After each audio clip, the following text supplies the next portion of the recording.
Hello, I'm Chris Piper, Superintendent for Troy City Schools, and I'm coming to you today with an update with some recent COVID numbers and also some information about new guidance from the Ohio Department of Health. First of all, I'd like to start with this chart of Miami County, which shows the infection rate of COVID-19 since the pandemic started. And you'll notice the second curve at the end is the recent Delta variant we've all been dealing with. And the good news is that we're on the backside of that curve, so numbers are trending in a very positive direction, and we want to see that continue to occur. The second chart I will point you to shows the school infection rate that we've had here district-wide when compared to that community infection rate. You'll notice that when the start of the school year began, our student numbers spiked very rapidly. We put some mitigation efforts in place, including our face mask requirement, and since that time, our numbers have fallen dramatically.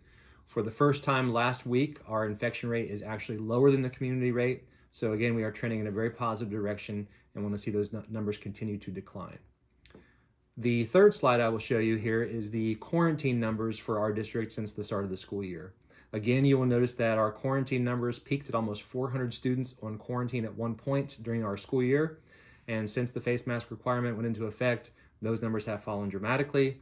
And last week is the first week that we have fallen below 30 students in quarantine at one time. So again, trending in a very positive direction. And the idea of quarantine is what brings me to share this latest update from the Ohio Department of Health. So ODH recently released this new guidance that went into effect, and essentially it means that if a student is a close contact at school, that they may remain in school provided they continue to wear a face mask.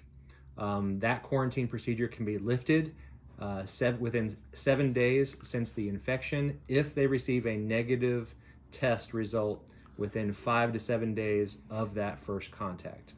It also has some changes for our student athletes. It's a kind of a test to play concept. So again, if a student athlete is a close contact of someone with COVID, they may remain in school and they may also participate in athletics, provided they do three things. First, get a test upon initial notification that they are a close contact and get a negative test result. Second, again, continue to wear a face mask whenever possible when it doesn't obstruct their ability to participate in the activity.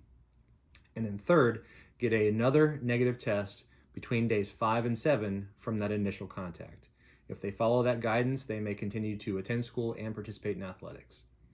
A reminder that our face mask requirement is still in effect for the time being. We'll continue to monitor these numbers district-wide and consult with our local health professionals, and hopefully we'll come to you again in the near future with a change in direction. So again, thanks for your attention, and as always, go Trojans.